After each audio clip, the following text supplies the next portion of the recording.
Student, स्वागत है आपका अपने YouTube चैनल में। आज की वीडियो के अंदर अपने बात करते हैं कंबाइन मशीन के बारे में। तो यानी जो कंबाइन मशीन होती है वो एक प्रकार का एग्रीकल्चर इम्प्लीमेंट है और उसका प्रयोग मुख्य रूप से जो फसलें होती है उनकी कटाई करने, उनकी गहाई करने, उनकी सफाई करने के लिए इनका प्रयोग किया जाता है। यानी कटाई और थ्रेसिंग जो होती है, यानी कटिंग और थ्रेसिंग दोनों के काम में ली जाने वाली मशीन है। ठीक है, ये एक प्रकार का द्वितीयक भूपृष्ठीकरण यंत्र है, यानी सेकेंडरी टिलेज इम्प्लीमेंट है, जिसका प्रयोग क्या है कि बुआई के बाद में किया जाता है। मुख्य रूप से ये तो अपने को पता है कि फसलों की कटाई है वो बुआई करने के बाद ही होती है। ठीक है, तो ये सेकेंडरी इम्प्लीमेंट है और इसका प्रयोग आपको याद रखना है कि मुख्य रूप से कटाई के भी काम आता है और गहाई जिसको बोलते हैं यानी कि थ्रेसिंग जिसको बोलते हैं उसके भी काम आता है। यानी साथ साथ में काटने का काम करते हैं और उसके बाद में अनाज निकालने और अनाज की सफाई करने के काम में भी लिया जाता है। यानी सभी प्रकार के जो फसल पकने के बाद में जो काम होते हैं, लगभग सभी प्रकार के काम एक साथ इस मशीन द्वारा किए जा सकते हैं। ठीक है, तो अपने आज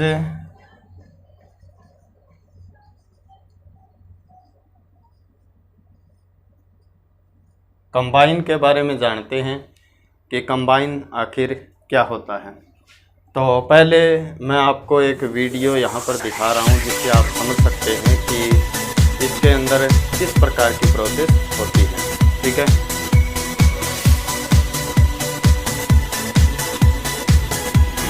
तो जैसा कि आपने इस वीडियो के अंदर देखा है, इस प्रकार की एक्टिविटी इस मशीन के द्वारा की जाती है, जिससे क्या है कि फसल की कटाई और जो गहाई है यानी कटिंग एंड थ्रेसिंग जो है, हार्वेस्टिंग है, पूरी प्रोसेस वो एक साथ की जाता है। तो जो कंबाइन होती है वो मुख्य रूप से दो प्रकार की होती है। ठीक है, दो प्रकार की है। तो पहला तो होती है ऑटोमेटिक, यानी जिसको बोलते हैं स्वचालित। ठीक है, पहली तो होती है ऑटोमेटिक, यानी कि कहने का मतलब है कंबाइन है और उसको चलाने के लिए जो यंत्र होता है प्रयोग करते हैं अपने, जैसे अपने हैरों को चलाने के लिए ट्रैक्टर का प्रयोग करते हैं, उसी प्रकार कंबाइन को चलाने के लिए मुख्य रूप से किसी न किसी मशीन का प्रयोग किया जाता है। तो अगर यानी कि कंबाइन का मुख्य रूप से दो भाग होते हैं, जैसे ये कंबाइन है, ठीक है, और उसको किसी भी शक्ति द्वारा, ठीक है, यानी कोई भी शक्ति होगी उस शक्ति द्वारा उसको चलाया जाएगा। तो ये दोनों चीज़ें जब आपस में मिलती हैं तब पूरी कंबाइन है वो अपना अच्छी प्रकार से कार्य कर पाती है। तो इसके अंदर यानी कि ये पहला स्वचालित होती है, तो ये सारों काम जो है वो अपना एक साथ में करती हैं। ठीक है, तो इसके अंदर क्या होगा कि कंबाइन और जो शक्ति चालित कोई भी चीज़ है वो आपस में जुड़ी हुई होती है और इस कंबाइन को चलाने का काम करती है। तो ये स्वचालित हो गई, ऑटोमेटिक। और जो सेकंड होती है वो ट्रैक्टर चालित होती है। ट्रैक्टर चालित का मतलब होता है कंबाइन जो होती है जिस प्रकार से रीपर कार्य करती है फसल की कटाई करने का ट्रैक्टर के आगे जुड़कर, उसी प्रकार वो छोटी कंबाइन होती है, उसको ट्रैक्टर द्वारा यानी शक्ति प्रदान की जाती है, तो ट्रैक्टर जुड़कर उसको चलाने का काम करता है। तो ये तो नॉर्मल सी बात है कि जो कंबाइन है वो दो प्रकार की हो गई, स्वचालित और ट्रैक्टर चालित हो गई। अब उसके बाद में आते हैं कि कंबाइन की कार्य प्रणाली क्या होती है, जैसा कि अपने वीडियो के अंदर जानना चाहते हैं कि कंबाइन आखिर किस प्रकार से कार्य करती है। तो उसकी कार्यविधि या क्रियाविधि, तो मुख्य रूप से जो कंबाइन है वो 4-5 कार्य करने के काम में ली जाती है। तो जो पहला काम है उसका आपने जिस प्रकार से वीडियो के अंदर देखा है, कंबाइन का जो अगला हिस्सा होता है वो उसको कटिंग यूनिट बोलते हैं। पहला काम जो कंबाइन है वो काटने का काम करती है, यानी फसल को काटती है, उसके बाद में वो अपने अंदर उसको कटिंग जो की हुई चीज़ है उसको अपने अंदर भर लेती है। तो पहली जो होती है उसको कटाई इकाई बोलते हैं। ठीक है, यानी कि कटिंग यूनिट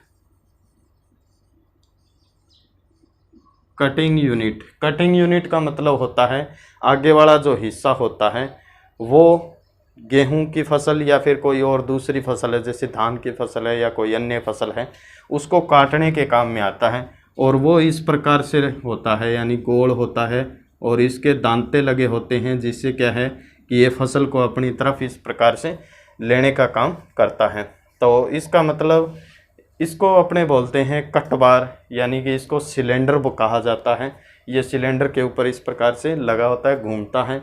ये इस प्रकार घूमेगा तो इससे क्या है कि फसल है वो कटेगी, ठीक है। और इसके आगे इस प्रकार से दांते लगे होते हैं, जैसे रिपर के अंदर सिस्टम होता है। तो फसल को काटने का काम है वो पहली यूनिट करती है, कटाई यूनिट जिसको बोलते हैं। इसकी जो मुख्य रूप से लंबाई होती है वो अलग अलग, यानी जैसे खेतों के अकॉर्डिंग या फिर मशीन की स्ट्रेंथ के अकॉर्डिंग अलग अलग हो सकती है। ये मुख्य रूप से 1 मीटर से 7 मीटर तक हो सकती है। ज़्यादा क्षेत्र के अंदर अगर अपने को मशीन काम में लेनी है, यानी बहुत बड़े एरिया के अंदर अपने को मशीन चलानी है, यानी बहुत ज़्यादा काम करना है, तो उसकी जो कटबार की लंबाई है वो ज़्यादा कर सकते हैं, ठीक है। जो आगे वाला हिस्सा होता है जो घूमता है और फसल को काटने का काम करता है, वो सारी जो सिस्टम है वो कटिंग यूनिट के अंदर आता है, ठीक है। अब जो सेकंड है उसको अपने बोलते हैं फीडिंग और एलिवेटिंग, यानी कि एलिवेटिंग यानी एलिवेटर कहा जाता है उठाने के लिए। इसका मतलब है उत्थापन, ठीक है। एलिवेटिंग का मतलब है उत्थापन और फीडिंग का मतलब है भरण। भरण का मतलब है जिस प्रकार से ये कटवार घूमती है, फसल काटने के बाद में कटवार है वो घूमती है, जिससे क्या है कि फसल, वो कटी हुई फसल है वो सारी अपने अंदर समेट लेती है। तो समेटने का मतलब है भरण, भरण पोषण करना, ठीक है, यानी ग्रहण करना। तो फीडिंग का मतलब ये हो गया। और एलिवेटिंग यानी कि उत्थापन, उस चीज़ को उठा करके आगे भेजने का काम है वो एलिवेटिंग द्वारा किया जाता है। और एलिवेटिंग का मतलब जैसे आपने पहले वीडियो के अंदर देखा है, इस प्रकार से दांते नुमा पटे लगे होते हैं, जिसकी सहायता से अनाज है वो यहाँ से कट करके और आगे की तरफ जाता है, ठीक है। ये यहाँ पर कट करके आगे की तरफ जाता है। इसके अंदर सारा कुछ है, जो चीज़ मिली होती है, बालियाँ होती हैं, भूसा वगैरह मिला हुआ होता है, दाने मिले हुए होते हैं, सारी चीज़ें आपस में मिली हुई होती हैं, ठीक है। तो इस चीज़ को अपने कहेंगे फीडिंग और एलिवेटिंग, यानी कि जो कटी हुई चीज़ है उसको अपने अंदर ग्रहण करना और उसको उठा करके आगे भेजने का काम है वो किया जाता है। थर्ड थ्रेसिंग होता है। थ्रेसिंग को हिंदी में बोलते हैं गहाई इकाई, ठीक है। थ्रेसिंग यूनिट, थ्रेसिंग यूनिट का मतलब होता है किसी भी चीज़ का थ्रेसिंग करना यानी गहाई करना। तो वो होता है इस चीज़ को, सारे को जो इस यूनिट द्वारा आगे भेजा गया है उसको अच्छी प्रकार से काटना, ठीक है। यानी जो थ्रेसर होता है उसके अंदर भी यही प्रोसेस होती है, सारी की सारी फसल को इस प्रकार से काटा जाता है, जिसमें भूसा भी होता है, दाने भी होते हैं, बालियाँ वगैरह, सारा कुछ जो सिस्टम है वो कट जाता है छोटे छोटे टुकड़ों के अंदर, ठीक है। उस चीज़ को बोलते हैं अपने थ्रेसिंग, ठीक है। और उसके अंदर क्या होता है, सारा कुछ सिस्टम है वो मिला हुआ होता है, उसके बाद में उसकी सफाई की जाती है, ठीक है। तो थ्रेसिंग के बाद की जो इकाई है उसको बोलते हैं पृथक्कारी इकाई, जिसको अपने इंग्लिश में बोलते हैं स्प्रेटिंग, स्प्रेटिंग यूनिट या पृथक्कारी इकाई। स्प्रेटिंग सिस्टम यानी कि उसको अलग अलग करने की इकाई है, जिसमें क्या होता है, गहाई के अंदर क्या होता है, भूसा भी मिला हुआ होता है, दाने भी होते हैं, ठीक है, और अन्य चीज़ें भी हो सकती है जैसे खरपतवार वगैरह हैं। तो अगर इन चीज़ों को अलग अलग न किया जाए तो गहाई की जो प्रोसेस है वो अधूरी होती है। तो स्प्रेटिंग यूनिट द्वारा यानी कि पृथक्कारी जो इकाई है उसके द्वारा क्या किया जाता है, जो ये चीज़ें हैं भूसा और दाने हैं उनको अलग अलग कर दिया जाता है, भूसा अलग कर दिया जाता है, दाने अलग कर दिए जाते हैं, जिससे क्या होता है कि वो जो सारी चीज़ें अपने को शुद्ध उत्पादन उसका प्राप्त हो जाता है। तो जो भूसा वगैरह है वो अपने जलाने के लिए या फिर पशुओं को खाने के लिए दे सकते हैं, और जो दाने हैं वो पशुओं हेतु या अपने मनुष्य के लिए उपयोगी होते हैं। तो इनको अलग अलग करने की जो इकाई होती है वो पृथक्कारी इकाई कहलाती है। उसके बाद में सफाई इकाई, यानी उसको बोलते हैं क्लीनिंग यूनिट, सफाई इकाई। सफाई इकाई का मतलब सीधा सा है कि जैसे पृथक्कारी इकाई हो गया, इनको अलग अलग कर लिया, फिर भी दानों के अंदर कुछ मात्रा में डंठल वगैरह रह जाते हैं या खरपतवारों के बीज वगैरह या कुछ अन्य अशुद्धियाँ रह जाती हैं, तो उनको अलग करने के लिए क्लीनिंग यानी सफाई इकाई लगा होता है। जैसे थ्रेसर के अंदर एक छोटा सा पंखा वगैरह सिस्टम लगा होता है, जिससे तेज़ हवा के द्वारा जो दाने होते हैं उनमें जो भी अशुद्धियाँ हैं, डंठल वगैरह हैं, फसल के हरे डंठल हैं जो भारी होने के कारण उनके अंदर मिल जाते हैं, तो उनको तेज़ हवा के द्वारा उनको अलग कर दिया जाता है। या फिर छलनी वगैरह लगी होती है कंबाइन के अंदर, थ्रेसर के अंदर, तो उसके अंदर क्या होता है कि जो दाने हैं वो अलग हो जाते हैं, डंठल वगैरह हैं वो ऊपर रह जाते हैं, और उनको तेज़ वो जो पंखा चलता है उससे अलग कर दिया जाता है। तो ये प्रोसेस मुख्य रूप से होती है कंबाइन के अंदर, ये इसी प्रकार से अपना कार्य करती है। तो पहले कटाई करने का काम करेगी, फिर जो कटी हुई चीज़ है उसको अपने अंदर लेगी, ठीक है, और उसको एलिवेटिंग करेगी, यानी उठा करके दूसरे स्थान पर लेके जाने का काम होता है। फिर थ्रेसिंग होगी उसकी, जो कटा हुआ चीज़ है उसको फिर बारीक काटा जाएगा। फिर स्प्रेटिंग यूनिट होगी, यानी जो काट दी गई चीज़ है उनमें से अलग अलग निकाल लिया जाएगा और उनको भूसे और दाने को अलग अलग कर लिया जाएगा। फिर उसकी क्लीनिंग यानी सफाई होगी। सफाई होने से क्या होगा कि जो दाने के अंदर अशुद्धियाँ हैं वो अलग हो जाएगी, ठीक है। तो ये मुख्य रूप से कंबाइन की क्रियाविधि है। इस प्रकार से आप इसके अंदर जो मैंने आपको बताया वो लिख सकते हैं, यानी कौन कौन से पार्ट्स का क्या क्या यूज़ होता है। ये सारे पार्ट्स कंबाइन के अंदर अलग अलग इस प्रकार से लगे होते हैं। आगे आगे ये है, आपको आगे पीछे नहीं करने हैं, ये इस प्रकार से लाइन टू लाइन इनको लिखना है, ठीक है। अब अपने बात करते हैं इसमें कि अगर इसके अंदर किसी भी प्रकार की कुछ दिक्कतें आती हैं, जैसे कंबाइन हर एक किसान है वो नहीं खरीद सकता, छोटी जोत वाले किसान इसका प्रयोग नहीं कर सकते, प्रारंभिक लागत है वो ज़्यादा आती है। जैसे किसी के 2 बीघा ज़मीन है या 1 बीघा ज़मीन है तो वो इसका प्रयोग नहीं कर सकता, क्योंकि थोड़ी भूमि होने के कारण ये मशीन का जो व्यय है वो भी ज़्यादा होता है और इसको लाने ले जाने का खर्चा वगैरह, ठीक है।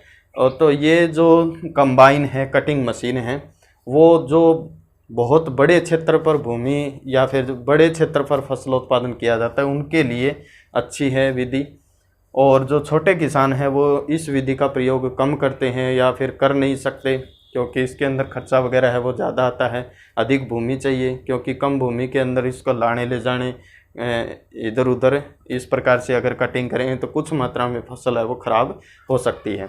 दूसरी बात कि अगर फसल पूर्ण रूप से पक चुकी है तो इसका अगर प्रयोग करते हैं तो कुछ मात्रा में जो दाने हैं वो भूमि के अंदर ही गिर जाते हैं, ठीक है, जिससे क्या है कि उत्पादन में कमी आती है।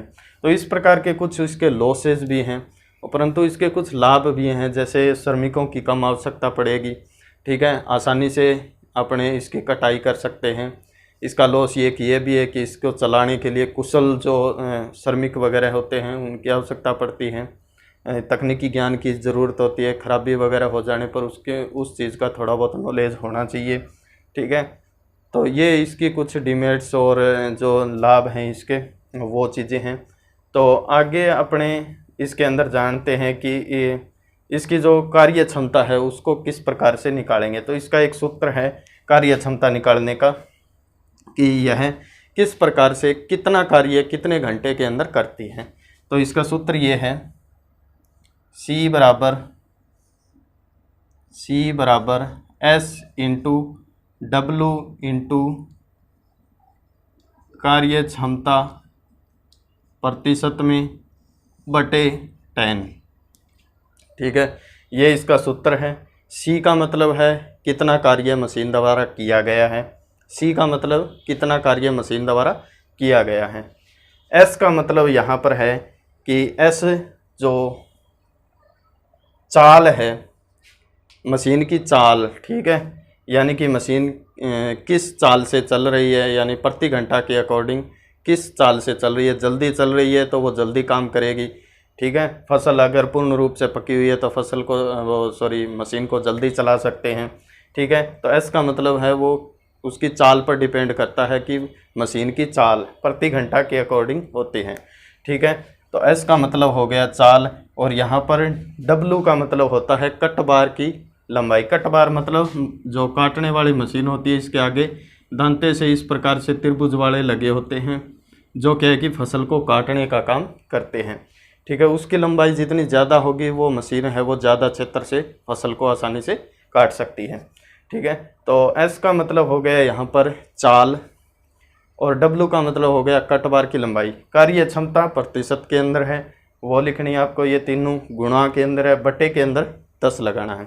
तो ये सारा हल करेंगे तो अपने को इसकी कार्य प्रणाली यानी कि कितनी देर में कितना कार्य करती है, किया गया कार्य जो है वो आ जाएगा, यानी कि जो कंबाइन है वो प्रति घंटा कितना कार्य कर सकती है वो चीज़ आ जाएगी, ठीक है।